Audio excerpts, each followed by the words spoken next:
খোদায়ার আমারই অন্তরের অন্তর্যামী আল্লাহ,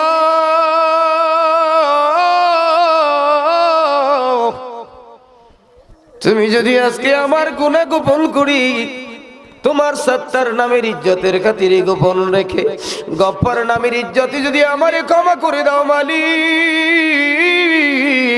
আমি আর জিন্দেগিতে কোনোদিন গুনাহ করব না।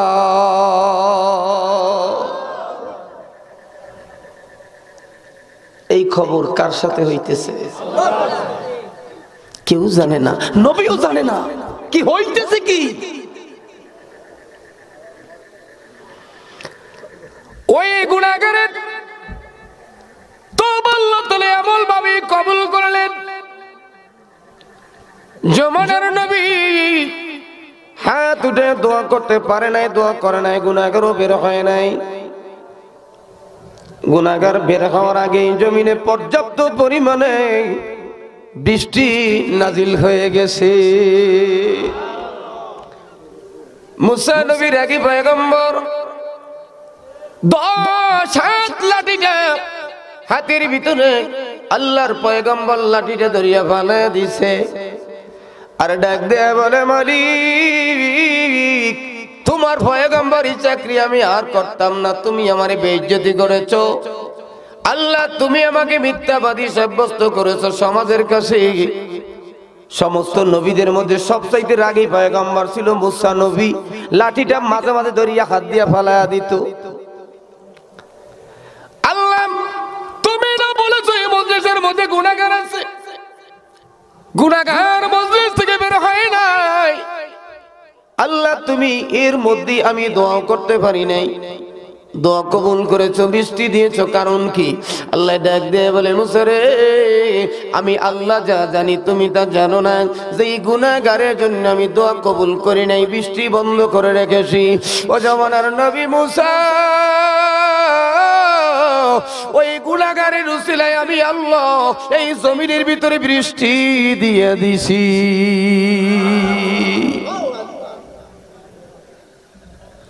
এই জন্য বলি, যে কোনো সময় যে কোনো জায়গায় দোয়ার সাথে শামিল হয়ে যান। কার 2 ফোঁটা চোখের পানি পড়ে যাবে, আল্লাহর কাছে 2টা ফোঁটার বড় দাম। বান্দার চোখের পানি আর জিহাদের ময়দানে রক্তের ফোঁটা আল্লাহর কাছে সবচেয়ে দামি। জমিনে পড়ার আগে কবুল হয়ে যায়, কবুল হয়ে যায়। যে কোনো সময় যে কোনো জায়গায় আমরা দোয়া করব। অনেক সময় দেখা যায় ইমাম সাহেব আসরের নামাজের পরে দোয়া করে, ফজরের পরে দোয়া করে, মুসল্লিরা চলে যায়, দোয়ায় শরীক হয় না, ওজর ব্যতীত চলে যায়। ভাই ফতোয়াবাজি বন্ধ করেন, বেদাত ফতোয়া বন্ধ করেন, ইমামের সাথে দোয়ায় শরীক হয়ে যান। ফরজ নামাজের পরে দোয়া কবুল হয়। জানি না কার 2 ফোঁটা চোখের পানি কবুল হয়ে যাবে। হতে পারে কি পারে না? জোরে বলেন, হতে পারে। আল্লাহর নবী মুসা কালিমুল্লাহ বলে, ও মালিক মাবুদ গো, আল্লাহ ওই গুনাহগার এই মজলিসে আছে। আল্লাহ ডাক দিয়ে বলে, মুসা রে আমি ওই গুনাহগার তোমারে চেনা দিব না, চিহ্নিত করব না। ও গুনাহ করছে গোপনে, ক্ষমাও চাইছে আমি আল্লাহর কাছে গোপনে। এই জন্য বলি, অনেকে গুনাহ করিয়া মাঝে মাঝে গর্ব করে, আমি এই করছি, আমি অমুক করছি, তমুক করছি। খবরদার, খবরদার, সাক্ষী রেখেন না, গোপনে মাপ চান। এই সমাজে যারা বসা আছে, আমার মতো বক্তা, আপনার মতো শ্রোতা, আল্লাহ যদি আমার দোষ, আমার গুনাহগুলা যদি প্রকাশ করে দিত, সমাজে কোনো মানুষ আমার বয়ান শুনত না। ঠিক না? আপনার আমার সালিশি ব্যবস্থা সমাজের মানুষ মানত না। মানুষ বলতে একটা লুচ্চা, লম্পট, চোর, গুন্ডা, জমিখোর, ভূমিখোর, ভূমিদস্যু, এর সালিশি আমরা মানি না। ঠিক কিনা? জোরে বলে বলতো না? আল্লাহ পাকের একটা নাম হলো সাত্তার, দোষ গোপনকারী। দোষ গোপন রাখছে। এই অবস্থায় যদি আল্লাহর কাছে তওবা করতে পারেন, ফাউলাইকা ইউবাদদিলুল্লাহু সাইয়্যাতিহিম হাসানা। আল্লাহ পাক বলেন, গোটা জিন্দেগির গুনাহগুলো আল্লাহ নেক দিয়া পরিবর্তন করে দিবে। সুবহানাল্লাহ। আস্তে কোন, আর একটু আস্তে কোন, আর একটু আস্তে কোন। এই জন্য বলি ভাই, মজলিসে আসছি আমরা সবাই দোয়ায় শরীক হয়ে যাব। সকলে বলি আমিন, আর একটু জোরে বলি আমিন। হেদায়েতের মালিক কে? জোরে বলেন। হেদায়েতের রশি কার হাতে? লাস্তা আলাইহিম বিমুসাইতির। আল্লাহকে নবী আপনারে দারোগা বানায়া পাঠাই নেই, সব মানুষগুলা পিটাইয়া হেদায়েত করবেন। হেদায়েতের মালিক আমি আল্লাহ। নবীর হাতে যদি হেদায়েত থাকতো, তার জামাই আপন উতবা উতাইবা দুই জামাই হেদায়েত পায় নাই, আবু লাহাব হেদায়েত পায় নাই, আবু জাহেল হেদায়েত পায় নাই। হেদায়েত আবু তালেব নবীর সবচেয়ে মহব্বত করছে, হেদায়েত পায় নাই। হেদায়েত পেয়েছে হাফসার কালো বেলাল, হাফসার কালো গোলাম জাদা গোলাম। হেদায়েত পায় নবীর আগে জান্নাতে চলে যাবে। আর একটু জোরে বলেন হেদায়েতের মালিক আল্লাহর কাছে হেদায়েত চাইতে হবে। ইয়্যাকা না'বুদু ওয়া ইয়্যাকা নাস্তাঈন। তোমার গোলামি করি, তোমার কাছেই সাহায্য চাই। সাহায্য করার মালিক কে? চিল্লায়া বলেন কে? বাজানেরা, শুরুতে আল্লাহ পাকের কালামুল্লাহ থেকে আয়াতে কারিমা তিলাওয়াত করেছি। বন্ধুরা, আল্লাহ পাক বলতেছেন ৬৬৬৬ আয়াতে কারিমা, কিছু কম বেশি আছে। সব আয়াতগুলো অমান্য করে যদি চলি দুনিয়ার মধ্যে, নামাজের আয়াত, রোজার আয়াত, হজের আয়াত, পর্দার আয়াত, যাকাতের আয়াত, স্বামী স্ত্রীর হকের আয়াত, পিতামাতার খেদমতের আয়াত, সব আয়াতগুলো যদি অমান্য করে চলি, আল্লাহ দুনিয়ায় আমাকে ধরবে না। একটা আয়াতে কারিমা আল্লাহ নাজিল করেছে, কুল্লু নাফসিন যায়িকাতুল মাউত, প্রত্যেকটা প্রাণীর মরা লাগবে। এই আয়াত আল্লাহ নাজিল করেছে 1500 বছর আগে। পৃথিবীর কোন ডাক্তার, বৈজ্ঞানিক, ইঞ্জিনিয়ার আজ পর্যন্ত এই আয়াতের ব্যাখ্যার ভুল প্রমাণ করতে পারে নাই। পারছে কি? আমেরিকা থেকে সোজার্নার পাঠাইছে মঙ্গল গ্রহে, 4 চাকা বিশিষ্ট 6 কেজি ওজনের সোজার্নার। ঘন্টায় 1600 মাইল বেগে পাঠাইছে। ভালো করে একটু শুনেন, ওয়াজ প্রতিদিন হবে না, ঘুম প্রতিদিন হবে, ঠিক না? 6 কেজি ওজনের সোজার্নার মঙ্গল গ্রহে গেছে 49,000 কিলোমিটার দূরে। ওখানে যায় ছবিগুলা তুলতেছে আর কেস করে আমেরিকার জমিনে পাঠাইতেছে। আমেরিকায় বই কম্পিউটারে দেখতেছে সোজার্নার মঙ্গল গ্রহে চলতেছে চলতেছে চলতেছে চলতে চলতে চলতে হঠাৎ করে সোজার্নার একটু পাথরে ধাক্কা লেগে পড়ে গেছে। সোজার্নার যখন পড়ে গেল, 49,000 কিলোমিটার দূরে বসে কম্পিউটার চেপে বিজ্ঞানীরা সেই সোজার্নারকে আবার ছবি তোলার জন্য ঠিক করে দিয়েছে। এত ব্রেন আল্লাহ তাআলা দিয়ে, আল্লাহ নিজে বলে ওমা উতিতুম মিনাল ইলমি ইল্লা কলিলা, সামান্যতম জ্ঞান দিয়েছি। তবে এত জ্ঞান দেওয়ার পরেও আল্লাহ বলে সামান্য জ্ঞান দিয়েছি। এত কিছু আবিষ্কার করতে পারছে, কিন্তু মৃত্যু থেকে কেউ বাঁচার আবিষ্কার কিছু করতে পারে না। ঠিক না? ঠিক না? মাঝে মাঝে বলে আহারে হুজুর যদি এই কামটা করতো মরতো না। তাহলে ডাক্তাররা তো স্বাস্থ্য সম্পর্কে ভালো জানে, ডাক্তাররা মরে কথা বলেন? ডাক্তাররা হায়াত পায় কম, মরে আগে। কি কথা কর না কা? কিন্তু এলাকার রিক্সাওয়ালা, ভ্যানওয়ালা, দিন মজুরের একটু হায়াত বেশি পায়। কি কথা কর না কা? ঠিক না? বরিশালের ডাক্তার আনোয়ার সাহেব রাহাত আনোয়ার করিয়া দুনিয়া থেকে বিদায় হয়ে গেল। স্বাস্থ্যমন্ত্রী অল্প বয়সে দুনিয়া থেকে বিদায় হয়ে গেল। এরকম সাহারা খাতুন বিদায় হয়ে গেল। বড় বড় ডাক্তারেরা করোনায় বিদায় হয়ে গেছে, বহু বিদায় হয়ে গেছে। কিন্তু বাজান, গ্রামের অনেক লোক দিন মজুর, কাঠ মিস্ত্রি, রাজমিস্ত্রি, 90 বছর বয়স হয়েছে, এখনো ভ্যান চালাইয়া খায়। আছে না নাই? জোরে বলেন, আছে না নাই? তাহলে বোঝা গেল ডাক্তারের কাছে ঔষধ আছে, ট্রিটমেন্ট জানা আছে, কিন্তু মৃত্যু থেকে বাঁচার কোনো উপায় তার কাছে নাই। জোরে বলেন ঠিক কিনা? মরা লাগবে, সবাই একমত? দুনিয়ায় চিরদিন থাকা যাবে? যাবে। তবে মরবো সিরিয়াল অনুযায়ী। দাদার পরে বাবাই মারা যাবে, বাবার পরে আমি মারা যাব, আমার পরে আমার সন্তান মারা যাবে, এরকম সিরিয়াল অনুযায়ী মারা যাব। হ্যাঁ, জন্মের সিরিয়াল আছে, মৌতের কোনো সিরিয়াল? হ্যাঁ বাজান, আমার দেশবাসী ভাইরা, জন্মের সিরিয়াল আছে, মৌতের সিরিয়াল? মৌতের সিরিয়াল বাবাই জীবিত, সন্তানটা বিদায় হয়ে গেছে, দাদাই জীবিত, নাতিটা বিদায় হয়ে গেছে। এই একটা আয়াত যদি কোনো মানুষ স্মরণ করে, আমার মরা লাগবে, ওই লোকটা মিথ্যা বলতে পারে না। আমার মরা লাগবে, ওই লোকটা টাউটারি করতে পারে না। আমার মরা লাগবে, ওই লোকটাই সুদ ঘুষ খাইতে পারে না। আমার মরা লাগবে, ওই লোকটাই বাজারে এক কথা, মসজিদে এক কথা, চার দোকানে আর এক কথা, এই 3 রকমের কথা কইতে পারে না। মরা লাগবে এই কথাটুকু যদি দিলের ভিতরে থাকে, ওই লোকটাই জমিনে ধান লাগাইতে যাইয়া পরের জমিনের ইরি ক্ষেতের আইল ছাস্তে ছাস্তে 2% বাড়াইতে পারে না। কথা কয় না? ধান রুইতে যাইয়াও দুনিয়া থেকে বিদায় হয়ে গেছে, স্ত্রীরে ডাক দিয়া কয়, ওই যে কাঠের বলে, স্ত্রীরে আসছে বলতেছে আমার একটু চা বানাইয়া দাও। দুনিয়ায় বাঁচতে মরা লাগবে, সে মৌতটা যেন কায়েদের মতো হয়, সে মৌতটা যেন সরমনের কুতুবের মতো হয়, সে মৌতটা যেন আমানুর শাহর মতো হয়, সে মৌতটা যেন জুনায়েদ বাগদাদির মতো হয়। জোরে কম সুবহানাল্লাহ। এ মুসলমান, অল্প টাইম দিলের কান দিয়ে শোনেন, সারা পৃথিবীর মধ্যে কত বড় বড় রাজা বাদশারা দুনিয়া থেকে বিদায় হয়ে গেছে রে বাজান।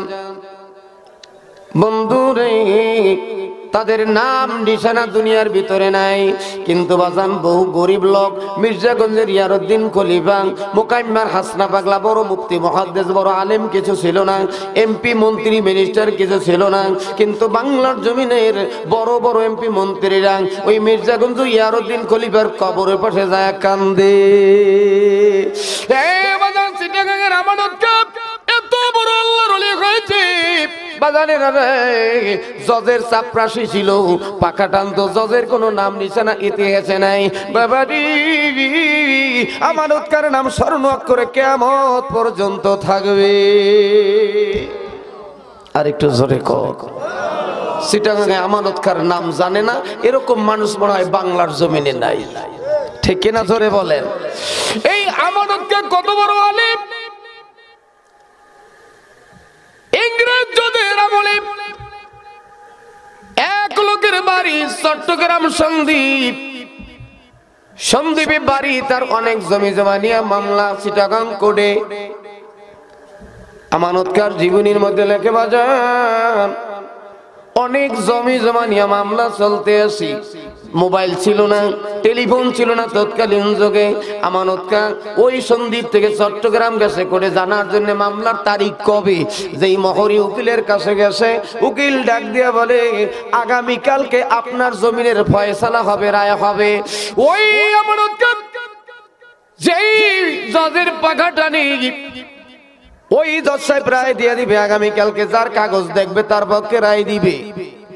কিন্তু যেই লোকটার জমি, ওই লোকটা কোনো কাগজপাতি নিয়ে যায় নাই।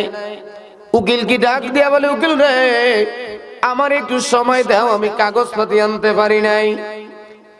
উকিল জজ সাহেবের কাছে টাইম পিরিয়ড করছে, জজ সাহেব টাইম পিরিয়ড কবুল করে নাই রে, বসে কোনো সময় দেওয়া যাবে না, নির্ধারিত সময়ের মধ্যে যদি কাগজপত্র হাজির করতে পারো জমির রায় পেয়ে যাবা, আর যদি হাজির করতে না পারো জমির রায় তুমি পাবা না।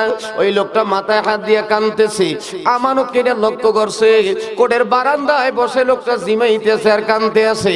আমানত কোর্ট শেষ হয়ে গেল, কোর্ট মুলতবি হয়ে গেল। আমানত ওই লোকটারে দেখতেছি কোর্টের বারান্দায় বসে বসে কান্দে।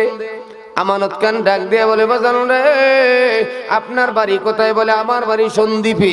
কয় কি সমস্যা? কয় বাজান গো আমি এই জমি জমা নিয়ে মামলায় পড়ে গেছি। আমানত খান ডাক দিয়ে বলে, বাজান রে এই জমির প্রকৃত মালিক কি আপনি?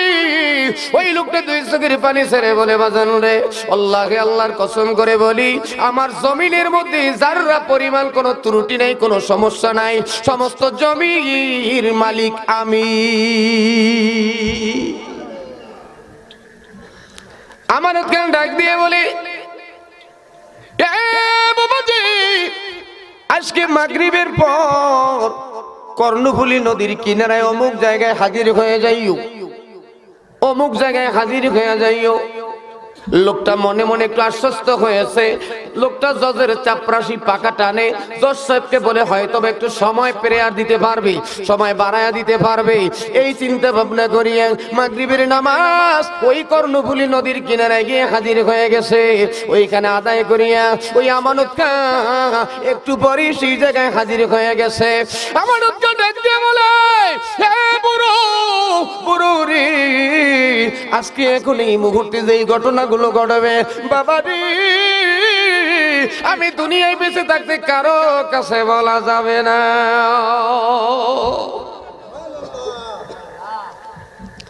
কারো কাছে বলা যাবে না। আমানত খান রহমাতুল্লাহ আলাইহি এই কথা বলে পকেটের মধ্যে হাত দিয়ে একটা রুমাইল বাইর করছে। রুমাইল বাইর করিয়ে নদীর ভিতরে যখন ছাড়ছে, বাবা রুমাইলটার সঙ্গে সঙ্গে একটা নৌকায় পরিণত হয়ে গেছে। ওরে আল্লাহর ওলির আল্লাহ না, আল্লাহ ছাড়া কিন্তু তারা জুদা না। ওরে আল্লাহর ওলির আল্লাহ বলি ডাক দিতে দাঁড়ি,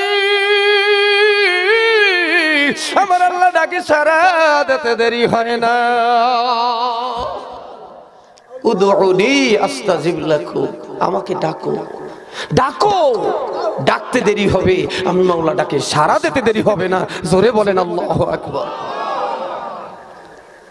আমানত খান যখন নৌকা বানায়া দিল রুমালকে, ওই জমির মালিক মামলার যিনি বাদী তারে বলল, নৌকার ভিতরে চড়ো, চক্ষু বন্ধ করো, তোমার বাড়ি কথা একটু মনে মনে ধ্যান করো। যখনই নৌকা থামবে চক্ষু খুলে তুমি কাগজপাতি নিবা, কারো সঙ্গে কথা বলবা না। কাগজপাতি গুলো নিয়ে, তোমার জরুরি কাগজপত্র গুলো নিয়ে আবার নৌকার মধ্যে চড়বা। আমি এই জায়গায় দাঁড়ায় থাকবো, খবরদার কারো কাছে কোনো কথা বলা যাবে না। ওই লোকটা ভয়ে থরথর করে কাঁপে আর চোখ দিয়ে পানি পড়তেছে। জজ সাহেব কার দ্বারা পাখা টানায়, জজ সাহেব কার দ্বারা বাতাস নেয়, জজ সাহেব কারে চাকর বানায় রাখছে। লোকটার দিলের ভিতরে এই চিন্তা। আমানত খান রহমাতুল্লাহ আলাইহি দাঁড়ায় রয়েছে। লোকটা নদীর মধ্যে, নৌকা রকেটের গতিতে চলতে আছে। মুহূর্তের ভিতরে যায় বাড়ির দরজায় হাজির। বাড়ির দরজায় নৌকা বেরিয়ে গেছে নদীতে, তার পুকুরের কিনারায় নৌকা বেরিয়ে গেছে। লোকটা বাড়ির ভিতরে যাইয়া কাগজপত্র গুলা নিয়ে আমার নৌকার মধ্যে উঠছে। কিতাবের ভিতরে লেখে চক্ষু বন্ধ করতে দেরি, চক্ষু খুলিয়ে দেখে চিটাগাং কর্ণফুলী হাজির হইয়া গেছে। আমানত খান রুমাইলটারে হাতের মধ্যে ধরছে। রুমাইলটারে হাতের মধ্যে ধরিয়া যখনই নৌকাটায় ধরছে, স্পর্শ করছে, আবার রুমাল হয়ে গেছে, পকেটে রাখছে। ধরিয়ে বলতেছে, বাজান খবরদার, আমি জীবিত থাকতে এই কথা কারো কাছে বলিও না, কারো কাছে বলিও না। সকালবেলা জজ সাহেব ডাক দিয়েছে, কাগজপত্র উকিল সাহেবের হাতের মধ্যে নিয়ে যখন দেশে মক্কেল, উকিল সাহেব রাগ হয়ে গেছে। তুমি না কালকে বললা তোমার কাগজপত্র বাড়িতে নিয়ে রেখে এসছো, তুমি আজকে কই পাইলা? নিশ্চয়ই তুমি মিথ্যাবাদী, তুমি কোনো ছলচাতুরি করতেছো, প্রতারণা করতেছো। জজ সাহেব রাগী মানুষ, ইংরেজ জজ, তোমাকে আজকে জেল দিয়ে দেবে। তুমি কিভাবে কালকে বলছো কাগজ নাই, আজকে সেই কাগজ কিভাবে তুমি আল্লাহ? নবীদের জন্য মুজিজা, ওলিদের জন্য কারামাত, ঠিক না? ওলিদের জন্য কারামাত। লোকটা দুই চোখের পানি তরতর করিয়া পড়তেছে, কথা বলে না। উকিল বার জেরা করে, কথা বলে না। কোর্ট শুরু হয়ে গেল। আমানত খান দাঁড়াইয়া জজ সাহেবকে পাকা টানা শুরু হয়ে গেছে, বাতাস করে আল্লাহু আকবার। উকিল সাহেব কাগজপত্র জজ সাহেবের কাছে পেশ করছে টেবিলে। জজ সাহেব ডাক দিয়ে বলে, উকিল রে, এই লোকটা না গতকালকে টাইম প্রেয়ার করার জন্য বলছিল, তার কাগজপত্র আনতে পারে নাই, কাগজপত্র সন্দীপে রেখে আসছে। আজকে কিভাবে কাগজপত্র নিয়ে আসে আমি জানবার চাই। যদি সঠিক সত্য কথা না বলি আমি তার আগে জেল দিয়ে দিব। লোকটা আমানত খার চেহারার দিকে বারবার তাকায়, আর আমানত খা বলতেছে, খবরদার খবরদার খবরদার, আমি জীবিত থাকতে কারো কাছে বলিস না। ইশারা দিতেছে, তুই বলিস না বলিস না। লোকটার চোখ থেকে পানি পড়তেছে। উকিল বারবার জেরা করতেছে, বলো, নাম বলো, কিভাবে তুমি আনছো একটু বলো। যদি না বলো জজ সাহেব তোমাকে কিন্তু জেল দিয়ে দেবে। ইংরেজ জজ অত্যন্ত রাগী মানুষ। অনেক টাইম জেরা করার পরে ওই মক্কেল জমির মালিক দুই চোখের পানি ছেড়ে ডাক দিয়েছে, জজ সাহেব, ও জজ সাহেব, তুমি আমারে জেল দেওয়ার আগে তোমার কাছে জানতে চাই, তুমি যার দ্বারা পাখা টানাইতে আসো, যার দ্বারা বাতাস করাইতে আসো, যারে বছরকে বছর যুগের পর যুগ গোলাম বানাইয়ে রাখছো, তার পরিচয় কি তুমি জানো? কার দ্বারা বাতাস করাইতে আসো?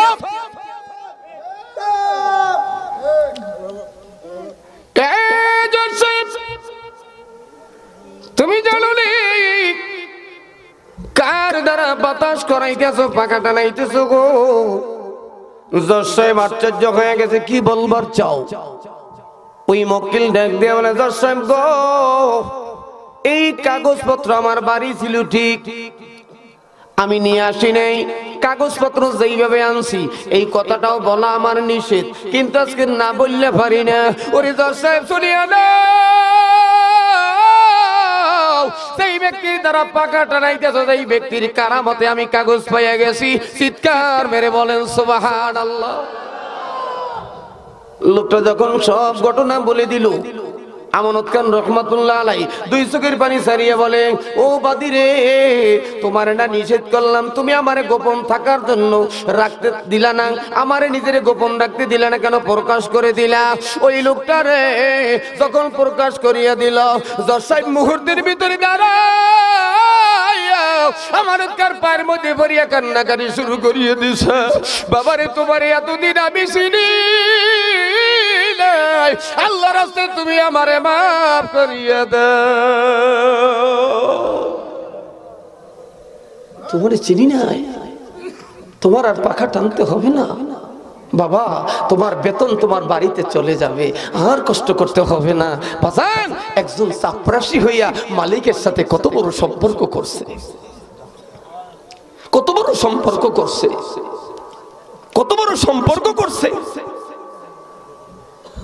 আল্লাহ, গুগু মুন্সি বড় আলেম না, বসিরউদ্দিন মুন্সি মালিকের সাথে সম্পর্ক করিয়ে কবরে গেছে, 32 বছর পর কবরে লাশটা তাজা পাওয়া গেছে। 32 বছর পর কবরে লাশটা তাজা পাওয়া গেছে, এমনি না, মালিকের সাথে সম্পর্ক করিয়ে কবরে গেছে। বাজানের আমার, হুজুর দোয়া করবে, 2-4টা কথা না বললেই নয়। আপনার আমার দেশের মানুষ, আমি আপনাদের মানুষ, এই জন্য কিছু কথা বলি। আমার দেশি ভাইয়েরা, জানি না কত মানুষ, আমি মাঝে মাঝে চিন্তা করি, এলাকার কত মানুষগুলো জানাজা দিলাম, কত মানুষকে কবরে রাখলাম। এই এলাকার মধ্যে এই মসজিদের উদ্বোধনের সময় হারুন ভাই মাথায় মাটি টানছে, আজকে অন্ধকার কবরে, আজকে অন্ধকার কবরে। এই এলাকার কত মানুষের জানাজা দিলাম। এই এলাকায়, এই পুলের হাট, আমার ওই শারদাল আড়াইবেরির মসজিদের মাঠে আমি সেদিনকার বললাম 30 থেকে 32 জনের জানাজা ওই মাঠের মধ্যে দিয়েছি। ও দোস্ত, আগামীকালকে ওই সিরিয়ালটা আপনার আমার হয়ে যেতে পারে, পারে না? পারে? এ যুবক, এ বন্ধু, পারে? মুলাদি, আমি বারবার বলি, মুলাদি রাত্র 12টায় মোনাজাত দিছিলাম, বলছিলাম শেষ মোনাজাত কারোর জন্য, আমার স্মরণীয় হয়ে থাকবে কথাটা। আমি মসজিদের মধ্যে ঘুমাইয়ে রয়েছি, ফজরের টাইমে এক লোক দৌড়িয়ে আসছে, হুজুর বয়ান বাস্তব হয়ে গেছে। তা বললাম, কেন, কিভাবে? বলে, হুজুর, যে আলী আহমেদ মির্দা আপনার সামনে বসতো, আপনার খুব ভক্ত, অনেক দূরে যায় আপনার বয়ান শুনতো, হুজুর অল্প বয়সী যুবক বাড়িতে যায়া স্ত্রীকে বলতেছে, আমার বুকটার মধ্যে জানি কেমন করে, আমার একটু সহায় দাও। যেই সহায় আছে, একটু পরে দুনিয়া থেকে বিদায় হয়ে গেছে।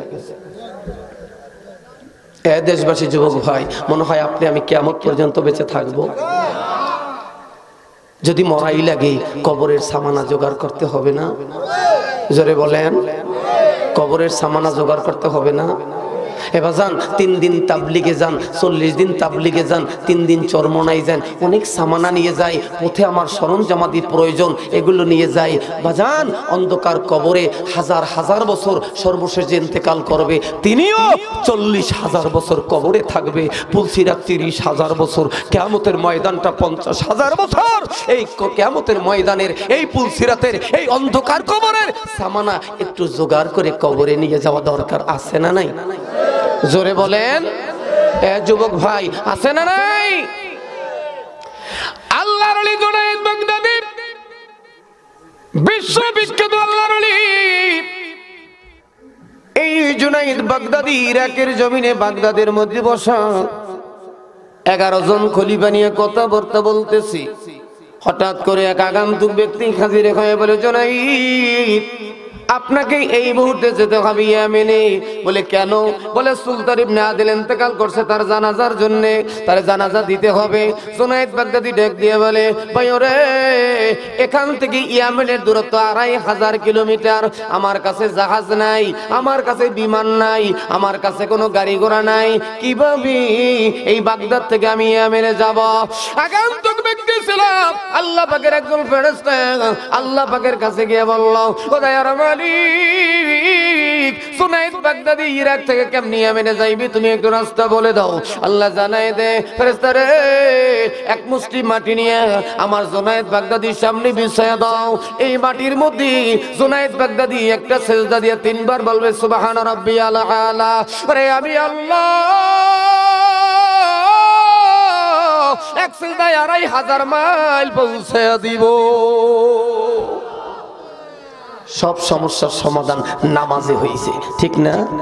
সাহাবীরা বিপদে পড়ছে, আমার নবী বিপদে পড়ছে, নামাজে দাঁড়ায় গেছে, দোয়া করছে। আল্লাহ বলে ওয়াস্তাইনু বিসসবরি ওয়াসসালাহ, আমার কাছে চাও ধৈর্য এবং নামাজের মাধ্যমে। আমরা নামাজ পড়ি না, বিপদে পড়ছি মির্জাগঞ্জ মান্নত, বিপদে পড়ছি কায়েস সাহেবের হনে মান্নত, বিপদে পড়ছি মির্জাগঞ্জ গাড়ি ভরিয়ে দৌড়ে, বিপদে পড়ছে সর্দার ফকিরের কবরে মান্নত করে।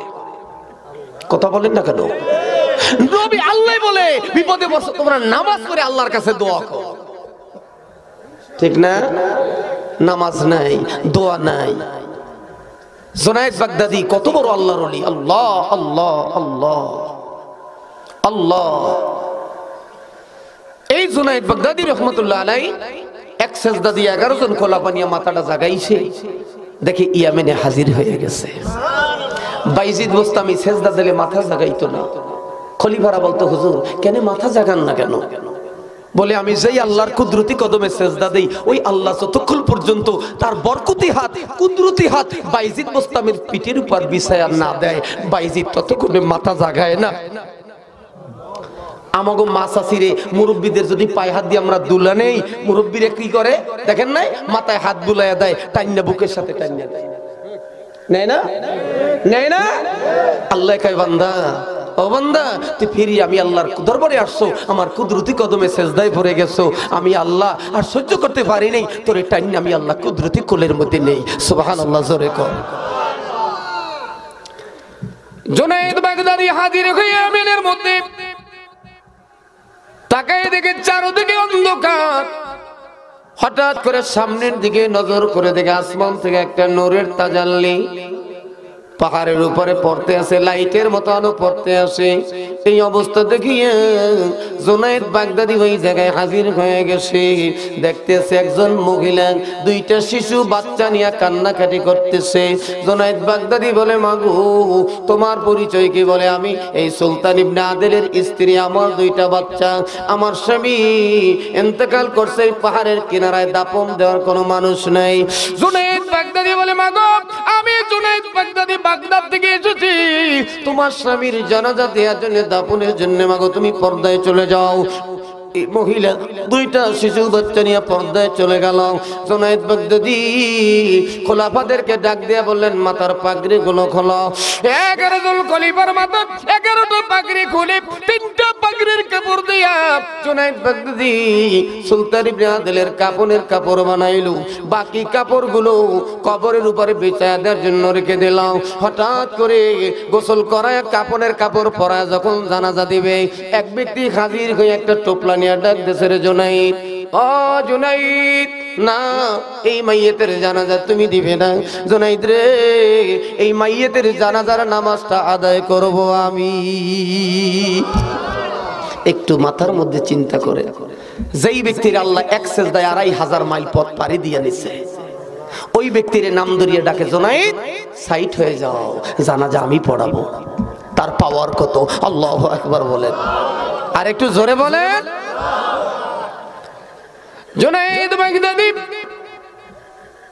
কোন প্রশ্ন নাই, তোর গোনাই তাকাব্বারি নাই, রিয়া নাই, মিটে দো আপনি হাসতি গো আগার কুछ মর্তবা চাও, নিষ্কৃতি একেবারে মিটায় দিয়েছে, আমি কিছু না। আমি কিছু না, আজকে আমরা কত নিজেরই কত কিছু মনে করি। হযরত ওমর ফারুকের মতো জান্নাতের সার্টিফিকেট পাইয়া কানতে কানতে গালের মধ্যে দাগ পড়িয়ে গেছি। একটা বকরির বাচ্চারে ধরিয়া কান্দে আর আফসোস করে, বকরির বাচ্চা রে, তোর তো কিয়ামতের ময়দানে জাহান্নাম হবে না। মাওলায় যদি আমি ওমরের মাপ না করে, আমার তো জাহান্নাম ছাড়া উপায় হবে না। কেমন ভয়, মাওলার ভয়ে জাহান্নামের ভয় ছিল।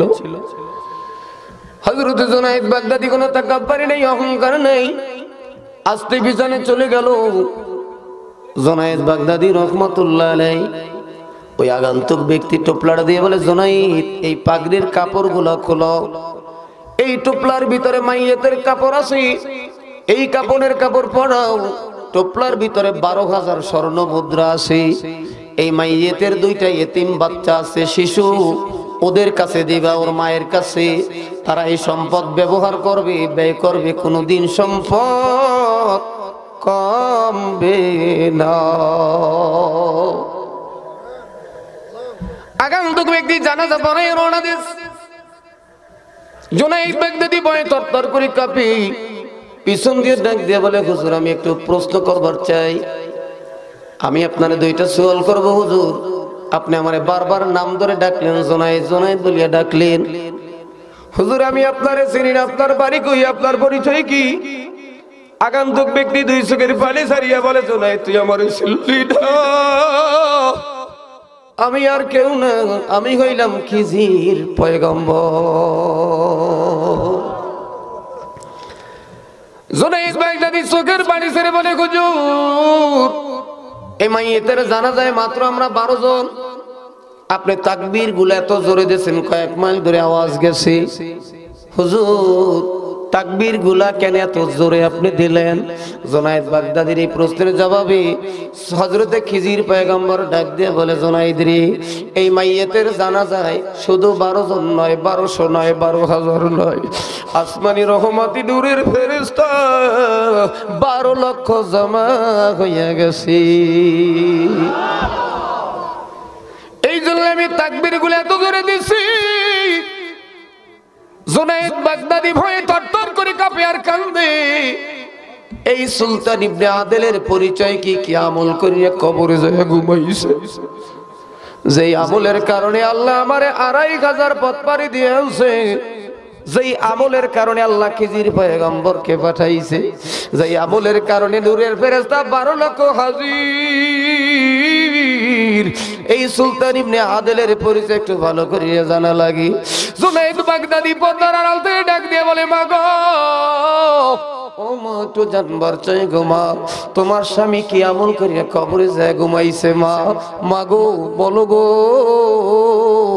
সুলতান ইবনে আদেলের স্ত্রী পর্দার আড়াল থেকে বলে, হুজুর আমার স্বামীর মুখে আমি বারবার শুনতাম, মাঝে মাঝে বলতো, আল্লাহ জীবনে যদি একবার জুনায়েদ বাগদাদীরে পাইতাম, জুনায়েদ বাগদাদীর হাতে বায়াত হইয়া যাইতাম, আল্লাহ জুনায়েদ বাগদাদীর জানাজা যেন আমার নসিব হয়। আমার স্বামীর এই দোয়া আল্লাহ কবুল করছে। ও জুনায়েদ, আমার স্বামীর আরো কিছু আমল ছিল, শুনে যাও। যখন মসজিদে আজান হয়ে যাইতো, স্বামীর দিকে তাকায় দেখতাম চেহারা নীল বর্ণ হয়ে যাইতো, চোখের পানি টপ টপ করে পড়তো, সুন্দর মানুষ নীলবর্ণ হয়ে যাইতো, জামাতের জন্য তাড়াহুড়া পেরেশানি হয়ে যাইতো। মাঝে মাঝে বলতাম, স্বামী গো এখনো আজান দিছে, কেবল জামাতের বাকি আছে 20 মিনিট বা আধা ঘন্টা, আপনি নামাজের জন্য কেন এত পেরেশান হয়ে গেলেন? এ যুবক ভাইরা, মুসলমান, জুনায়েদ বাগদাদীর সুলতান ইবনে আদেলের স্ত্রী বলতে আছে, হুজুর আমার স্বামী জবাব দিত, বিবি জামাতের বাকি আছে আধা ঘন্টা, জামাতের বাকি 45 মিনিট, জামাতের বাকি 20 মিনিট আছে। ও বিবি গো, তোমার কাছে জানবার চাই বিবি, এই সুলতান ইবনে আদেলের হায়াতের জিন্দেগি বাকি আছে কয় মিনিট? চার দোকানে বই আড্ডা দাও, নামাজে যাও না রে মুসলমান। মনে করছো কিয়ামত পর্যন্ত মনে হয় দুনিয়ায় থাকবে না রে ভাই। আল্লাহর কোরআন সত্য, নবীর হাদিস সত্য, কোনো সন্দেহ নাই। হে মুসলমান, সুলতান ইবনে আদলের স্ত্রী ডাক দিয়ে বলে, হুজুর আমি জীবনে কোনোদিন আমার স্বামীর দেখি নাই তাহাজ্জুদের নামাজ কাজা করতে। প্রতিদিন রাত্রে তাহাজ্জুদের নামাজ পড়িয়া ফোপায় ফোপায় কান্ত। আমার কাছেও মাঝে মাঝে সে একান্ত। স্বামীর শরীরের ভিতরে মাঝে মাঝে হাত দিয়া বলতাম, স্বামী গো আমি আপনার স্ত্রী, আপনার পাশে শোয়া, আপনি ফোপায়া ফোপায়া কেন কাঁদতেছেন? তখন ডাক দিয়া বলে, বিবি আমি বারবার চিন্তা ভাবনা করে দেখেছি গো, আমি যদি দুনিয়ার ভিতরে বিপদে পড়ি, ও স্বামী ও বিবি আমি যদি দুনিয়ার ভিতরে বিপদে পড়ি, তুমি আমারে সাহায্য করার চেষ্টা করবা, লোকজনকে ডাকবা, আমার দুইটা বাচ্চা আমারে সাহায্য করার চেষ্টা করবে। বিবি বহু চিন্তা ভাবনা করিয়া দেখছি, খোদার খাস্তা যদি অন্ধকার কবরে যায়, বিপদে পড়িয়া যায়, কবরে সাহায্য করার মানুষ নাই, কি যে উপায় হবে আমার মরণে, একা একা কেমনে রে থাকবো কবরে, সাথে নাই রে বাতি নাই রে কবরে, বিছনা নাই রে বালিশ নাই রে কবরে, ল্যাপ ছাড়া ঘুমাইতে পারি না, তো লোক ছাড়া ঘুমাইতে পারি না, কবরে দরজা নাই, জানালা নাই, ভেন্টিলেটর নাই রে। হে যুবক, দুনিয়ার ঘরে যদি আগুন লাগে পানি ছাড়া নিভানো যায় না, দুনিয়ার ঘরে যদি আগুন লাগে দরজা দিয়ে দৌড় দেওয়া যায়, জানালা দিয়ে দৌড় দেওয়া যায় রে যুবক। খোদা লেখাস্তা যদি কবরে জাহান্নামের আগুন লাগিয়া যায় রে, ওই কবরে দরজা নাই, জানালা নাই, কবরে ভাগ্যা যাওয়ার কোনো উপায় নাই। এই ভাগ্যা যাওয়ার কোনো রাস্তা আছে কিনা জোরে বলেন। এই জন্য বলি, জুনায়েদ বাগদাদির ডাক দিয়ে বলি, হুজুর আমার স্বামীর আর একটা আমল ছিল, খেজুর গাছ কাটলে যেইভাবে টপ টপ টপ টপ করিয়া ফোঁটাগুলা ঝরতে থাকে, হুজুর আমার স্বামীর দুই চোখ দিয়ে খালি ওইভাবে পানিগুলা ঝরতে থাকতো। বাউলার বয়ে জাহাল্লামের বয়ে টপ টপ করিয়া পানি ঝরতো, গুনগুন গুনগুন গুনগুন করিয়া কাঁদতো। হুজুর আমার স্বামীর জবানে আমি বেহুদা কথা বলতে শুনি নাই, জীবনে প্রয়োজন ছাড়া কোনো কথা বলতো না, সবসময় মাওলার জিকির করতো আর কাঁদতো। আল্লাহ আমি কবরে কি জবাব হবে, কবরে কি জবাব দেব? জুনায়েদ বাগদাদি কান্দার বলে, মা গো তোমার স্বামী দুনিয়ায় কাঁদছে, মাওলায় কবরে আর কান্দাইবে না। জোরে বলেন সুবহানাল্লাহ। এ যুবক ভাইরা তওবা করো সবাই, জীবনে আর কোনোদিন গুনাহ করব না, জীবনে নামাজ ছাড়বো না, মায়ের সাথে বেয়াদবি করবো না, বাবার সাথে বেয়াদবি করবো না রে যুবক। প্রায় শুনি বাজান, সেদিনকার এক ঘটনা, আমার এক আত্মীয়র মধ্যে একটা মাত্র ছেলে নিজের মায়েরে লাঠি দিয়া এমন পিটান পিটাইছে, এই দুইটা পাও দিয়া মা হাঁটতে পারে না, শুধু মায় বিছানায় গইরে আর কান্দে। যুবক ভাই তোমার ভাই ধরছি, বাজান 5 ওয়াক্ত নামাজ পড়ে আমার জন্য দোয়া করিও, বাবার জন্য দোয়া করিও, মার সঙ্গে বেয়াদবি করিও না, বাবার সঙ্গে বেয়াদবি করিও না। অনেক যুবক বাবারে ধাক্কা মারে, মায়েরে ধাক্কা মারে, মায়েরে খাবার দেয় না, বাবারে খাবার দেয় না। এই যুবক তুই মনে করছো কিয়ামত পর্যন্ত বেঁচে থাকবি, যদি আজকে মায়ের সঙ্গে বেয়াদবি করো, বাবার সঙ্গে বেয়াদবি করো যুবক, এই শাস্তি আল্লাহ দুনিয়ায় তোমারে দিয়া নেবে। অল্প একটু কথা বলি, আমি ছেড়ে দেবো, হুজুর দোয়া করবে। হে বাগানেরা, পাকিস্তানের আব্দুল শুকুর দিনপুরি রহমতুল্লাহ আলাইহি একবার রওনা দিছে পথ দিয়া, হঠাৎ করে দেখি একটা লোক রাস্তার পাশে বইয়া অনুনয় বিনয় করিয়া কাঁদতে আছে। লোকটার দুই চোখ দিয়ে পানি ঝরতে আছে, শুকায়া কঙ্কালের মতো হয়ে গেছে। আব্দুল শুকুর দিনপুরি রহমাতুল্লাহ আলাইহি ওই পথ দিয়ে যাইতে আছে। লোকটা ডাক দিয়ে বলে, হুজুর আপনি কি পাকিস্তানের আব্দুল শুকুর দিনপুরি? লোকটা বলতো, আল্লাহর কুতুব ডাক দিয়ে বলে, জি আমি আব্দুল শুকুর দিনপুরি বলছি। ওই লোকটাই ডাক দিয়ে বলে, হুজুর আপনার পায়ে পড়ি, একটু দাঁড়ান, আমার 2টা মিনিট একটু কথা শোনেন। হুজুর আমার 2টা মিনিট একটু কথা শোনেন, আপনার পায়ে পড়ি হুজুর। হুজুর ডাক দিয়ে বলে, বাবা তোমার কথা শোনার আমার সময় নাই, আমি অত্যন্ত ব্যস্ত মানুষ। আব্দুল শুকুর দিনপুরি রহমাতুল্লাহ রে পাও দুইটা জড়াইয়া ধরছে। হুজুর শোনেন, আমি একটা বাস্তব ওয়াজ আপনারে শুনাইয়া দিই। হুজুর আমার বাবা আমারে ছোটবেলা রাখিয়া মারা গেছে। হুজুর আমি কোটি কোটি টাকার মালিক ওয়ারিশ সূত্রে পাওয়া গেছি। হুজুর আমি প্রায় বন্ধু বান্ধবের সাথে আড্ডা দিয়া বাড়ির মধ্যে আসতাম। মোবাইল ছিল না, টেলিফোন ছিল না, গভীর রাতে বাড়ি ফিরতাম। হুজুর যখনই বাড়ির মধ্যে আসতাম, এসে দেখতাম মা পাগলি বাড়ির দরজায় আঙিনায় উঠানের সামনে দাঁড়ায় দাঁড়ায় কান্দে। আমারে ডাক দিয়া বলে, বাবা রে তোর বাবা দুনিয়ায় নাই, তুই কেন এত গভীর রাত্রে বাড়ি ফেরো? আমি তোর মুখের দিকে তাকাইয়া দ্বিতীয় স্বামীর ঘরেও যাই নাই, আমি দ্বিতীয় বিবাহ বসি নাই। বাবা তুই কেন আমারে কষ্ট দাও, আর রাত্রে বাড়ি ফিরবি না? হুজুর আমি প্রতিদিন এরকম গভীর রাত্রে বাড়িতে ফিরি, মা দক্ষিণে তাকায় দেখি দরজায় দাঁড়ায় দাঁড়ায় আমার জন্য কান্দে। আমি যতক্ষণ পর্যন্ত বাড়ি না আসি মা খানা খায় না, মা দক্ষিণী আমার জন্য অপেক্ষা করি।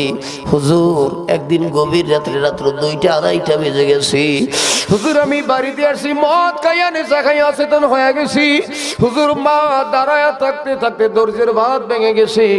ওই দিন মা আমারে ডাক দিয়ে বলে, ছেলে রে তুই আমারে আর কত কষ্ট দিবি, আজকে তোরে আমি শায়েস্তা করব। মা পাগলি ছেলেটার গায়ে শরীরের ভিতরে একটা আঘাত করছে।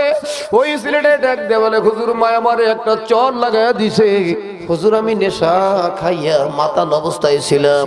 হুজুর আমি আর সহ্য করতে পারি নাই, আমার পায়ে থেকে জুতা খুললা আমার মায়ের মাথার উপর পিটান শুরু করিয়ে দিছি। যখনই আমি আমার মায়ের মাথার উপর জুতা দিয়ে বাড়ি মারছি, ভাই জমিনের মধ্যে কইরে আর কালদের বলে, আল্লাহ